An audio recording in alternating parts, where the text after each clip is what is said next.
You are now listening to AB on the Unpopular Opinion Podcast.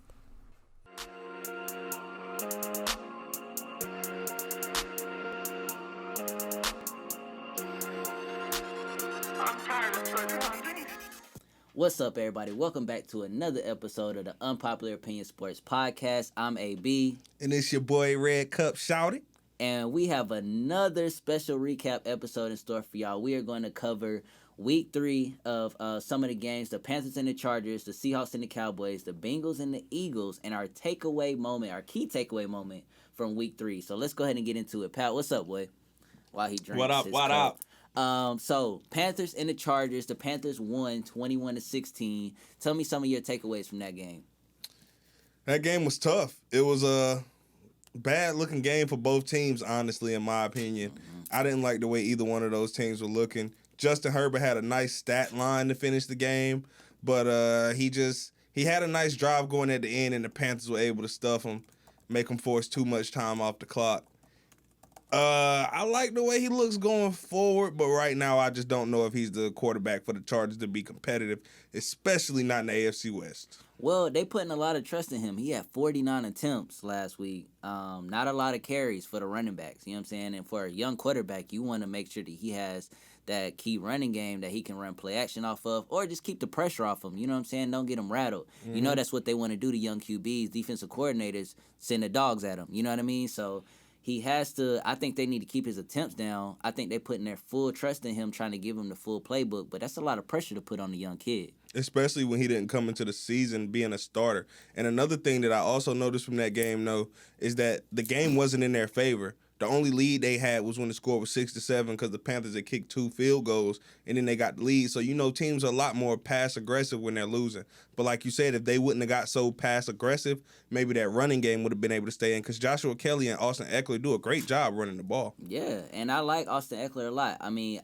one encouraging thing I will say about Herbert is that he got 13 receptions for Keenan Allen. Mm-hmm. If your star receiver is getting a lot of receiving yards and a lot of receptions and he scored, that means that he can get the ball outside of the numbers. He's not a dink and duck quarterback. You know what I mean? So, yes, Austin Eckler had 11 receptions, but that's within the game plan. That's within his system. So, I like what I'm seeing from Herbert. I think he can be solid. I think he can be really good. Just got to continue to grow, but they got to pace him. Give him a little time. Yeah, give him a little time. And obviously the Panthers did win, so that's encouraging for them, but I'm not seeing playoffs for the Panthers, so definitely not.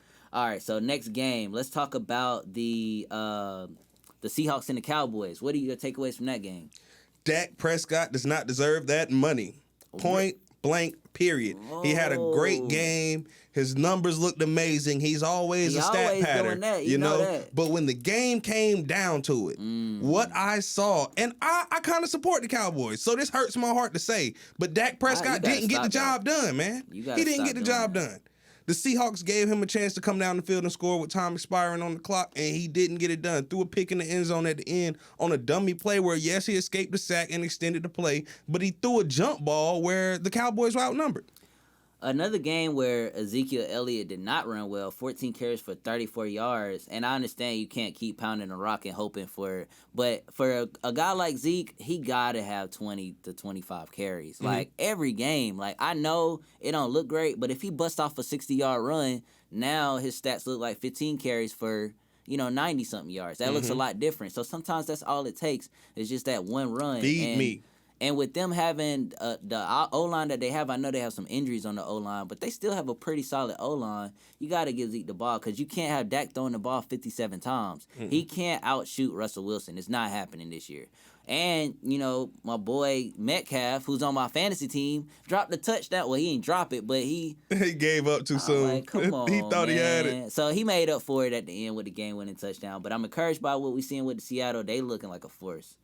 Let's go ahead and go into the Eagles and the Bengals. Man, we tied. How that happened? To the Bengals? Y'all are trash.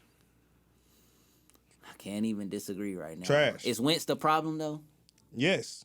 You think he's the problem? Trash. You crazy. You are out your mind. What's in that cup? I mean, there are a lot of problems with that team. A lot of problems. But Carson Wentz doesn't make it any better. Yeah, he's struggling. I get that. Trash. But he ain't the only reason, and he ain't trash. Now, you going too far there. You know he's not You trash. think he worth all that money they gave him? He's still the best quarterback in the NFC East. We need to get that. That's not saying a lot.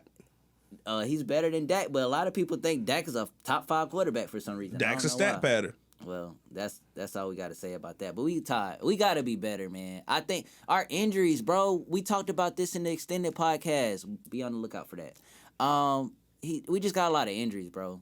Hey, man, Joe Burrow said he was sick of losing, so he refused to lose, and he didn't do it. All right, so your key takeaway moment for week 3. What's your key takeaway moment?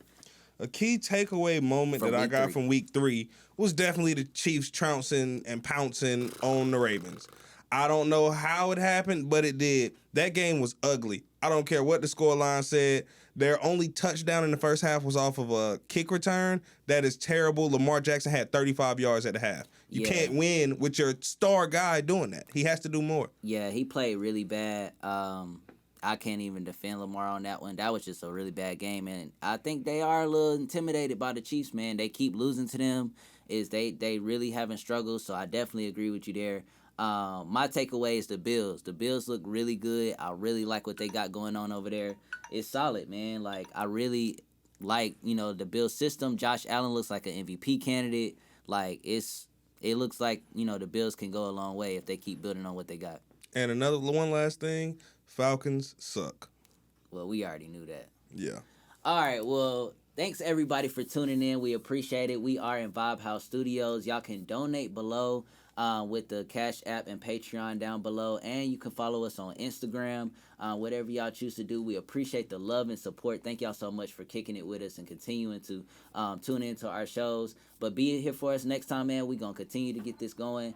Week 4 is coming next week, so be on the lookout for that. And we are out of here. Red Cup Shorty. Aye.